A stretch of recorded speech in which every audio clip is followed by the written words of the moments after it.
Imagine going to a movie, and as soon as you sit down, the person next to you whispers the end of the movie. Would you like that person? Would you be happy with that?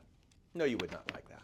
Or, go back to the 70s, you're in the theater, and Star Wars, shows up. That's the first time they're showing Star Wars, and, the scroll comes out, and it says, a long time ago in a galaxy far, far away, ...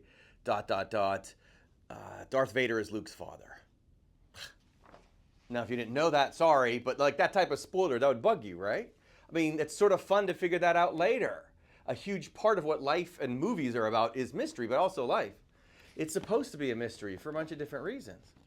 And what we'll be talking about today is exactly how the science of the world has set it up that way so that life remains a mystery in a way that we'll never be able to figure out exactly how it's going to go. Because that's what we want, right? We want to control it. So one of our group members here had sent something to the group recently, and the author is unknown. I did Google it, by the way, and it comes up with nobody. It said, oh, I don't know who this is. You'd think AI would perhaps know, but we'll give you credit for it, if you will. It says, if your peace depends upon everything going right, it's not peace, it's control. Learn to be steady in uncertainty. Author unknown. And you saw it on Instagram, right? So, of course, this is something that you've heard something like this before. I'm going to read about 10 different spiritual teachings along these lines later. But what jumped out at me is when I saw the word uncertainty. And y'all know I like my quantum physics, and I like to apply it to therapy and spirituality. And the word uncertainty made me think immediately of Heisenberg's uncertainty principle. So we're going to talk about Heisenberg's uncertainty principle and link it directly to your life and exactly what's going on in our lives collectively in this little drawing that I have right here. Okay, I'll explain the uncertainty principle in a minute, but then we're going to dive into how it's applicable in our lives. Now, the uncertainty principle was in 1927 when Heisenberg came out with it. And it's basically this: you cannot know simultaneously the exact position of a particle and its momentum, which includes the speed in its direction. So the more you look for the particle, where it is, the less you know about its speed and where it's going. But if you want to zoom in on its speed and where it's going, you don't know where it is. Okay? That's the uncertainty principle. It extends to a bunch of other dualities in physics. All of them are pretty confusing or too deep, but it just tells us this: the more you know about some aspect of nature, the less you're going to know about other aspects. That's known as the uncertainty principle. I'll tell you in a little bit, too, about what Heisenberg said directly about it.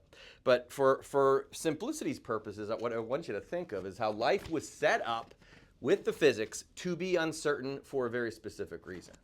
It's ultimately a divine veil. What we're dealing with is a life in which we think we're physical beings, we're actually spiritual beings, and the world is set up, and the fabric of reality is set up to keep us in a mystery of sorts, right? There's no way of ever knowing exactly what the ego wants to know.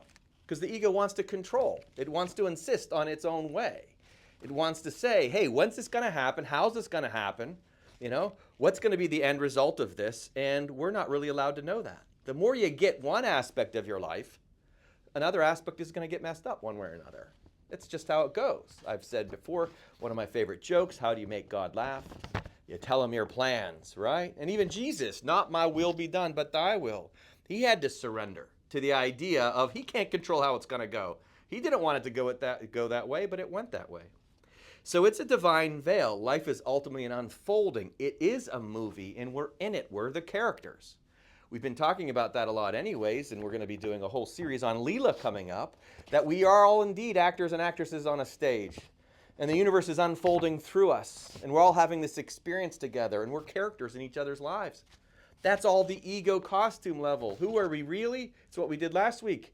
Shiva Shakti in that dynamic. We're divine spiritual beings having a physical experience. And we're supposed to learn how to link these things together and have the experience of the divinity of masculine and feminine energy in all of us.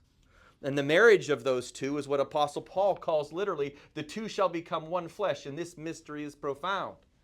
We are set up in a world where the world is supposed to be a mystery. So here I have this little drawing. The particle, the direction that it's going and the speed which it's going is momentum.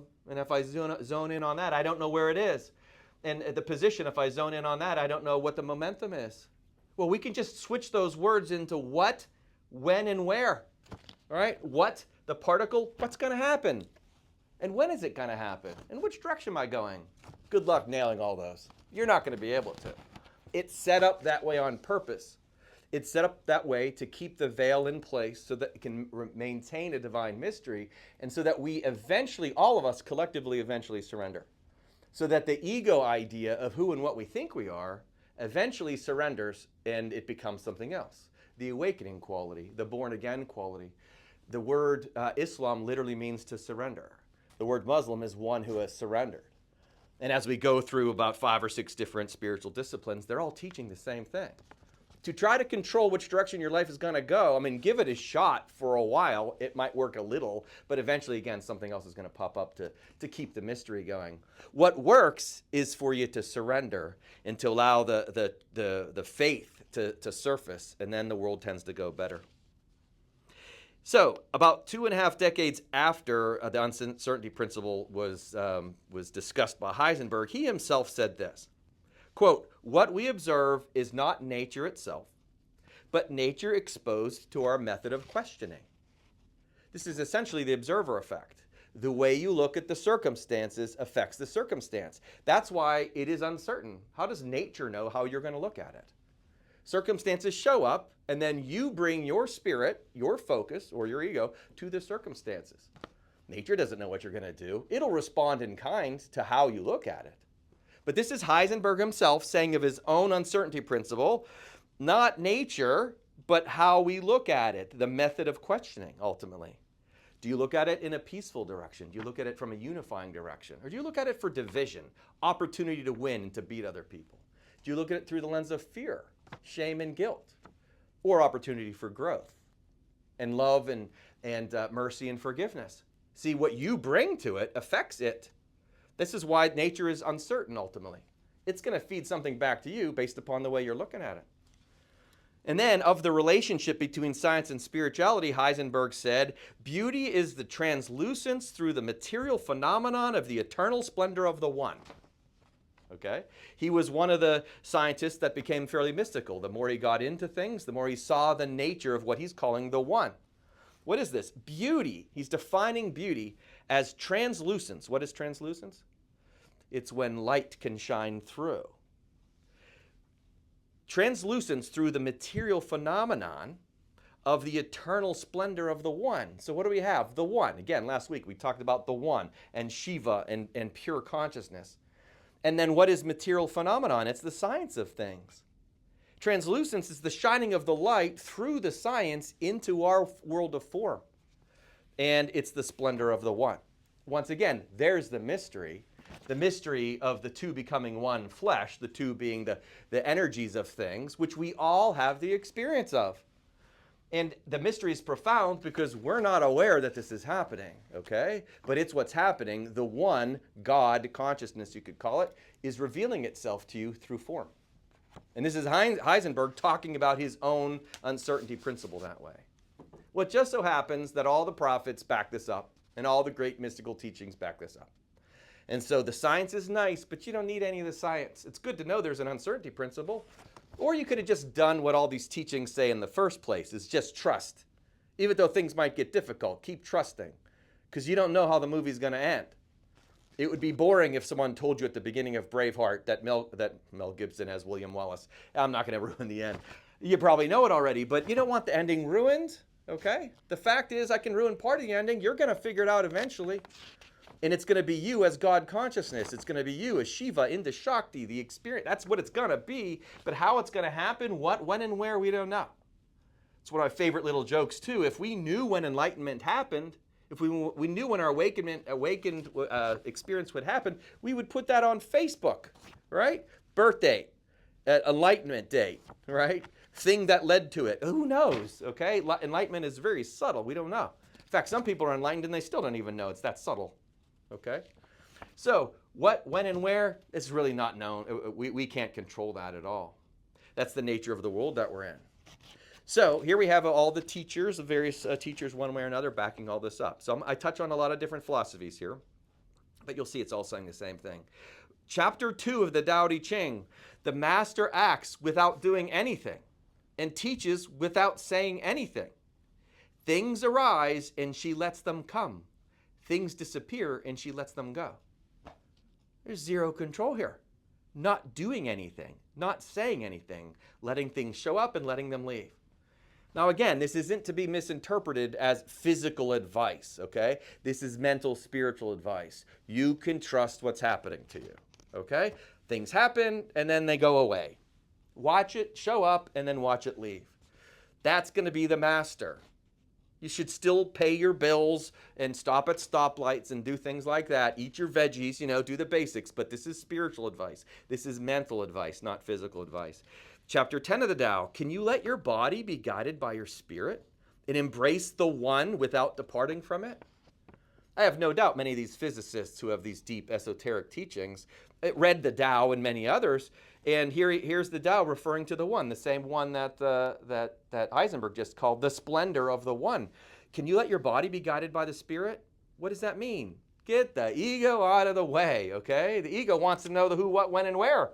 It doesn't get to know that. But there's a part of you that can just trust it, and that's sufficient. Proverbs 3, 5, and 6. Trust in the Lord with all your heart, and do not lean on your own understanding. In all your ways acknowledge him, and he will make straight your paths. You can't make straight your paths. The ego can't make straight your paths. What happens when the ego tries to control it? A whole bunch of stuff. But what happens when you surrender and let the Lord take over? The Lord being the highest self within the self, it says in the Gita.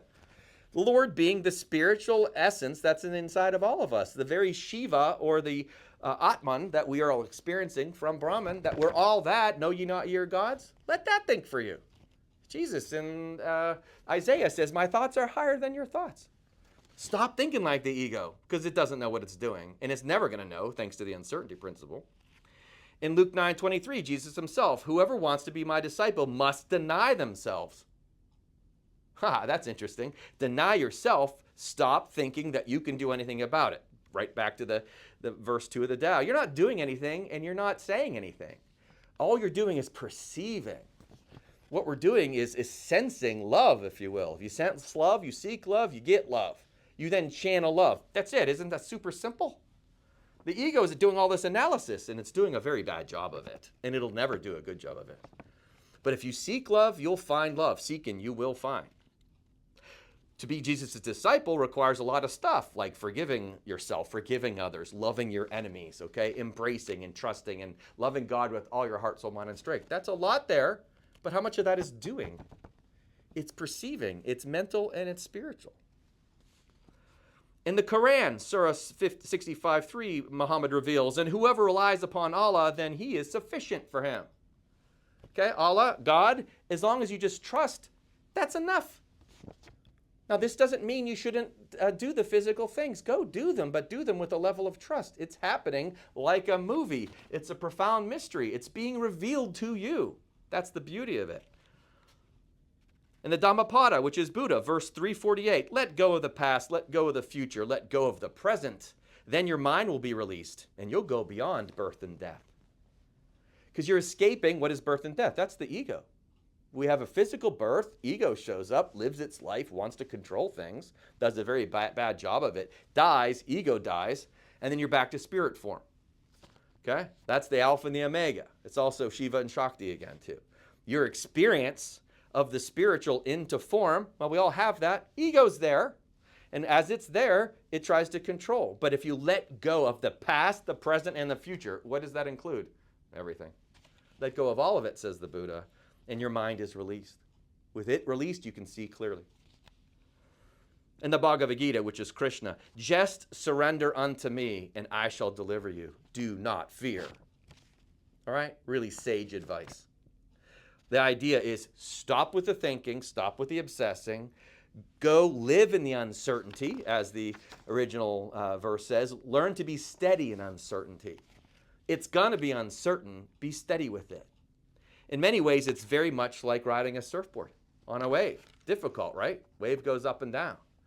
It's our lives. They're going to go up and down. Can you learn how to go with the flow of it? I was just listening to another teacher today talking about the idea that Americans think they can calm their minds and still their minds and quiet their minds and not think. And of course, they're like, that's not the teaching. You're not supposed to not think. You're supposed to go with the flow of the universe. If you go with the flow of the universe because you trust it, well, your thoughts will be different. You're going to think, and you need to use your mind that way. But if the mind goes with the flow and all these verses here, with trust and surrender and all of that, oh, you'll think different. You'll also have a different energy about you. This is the therapeutic value of the uncertainty principle. If this is your approach to life, I heard it described like this. Imagine a butterfly lands in your hand. And you're eager to see this butterfly. You give it to a little kid. What might they do? Might try to grab it. And what if you do that? Poor little delicate thing, okay? But hope and faith and love and peace and all of that, it's like that butterfly. If you try to grab it, it kills it. But if you just let it be, oh, it's a beautiful thing.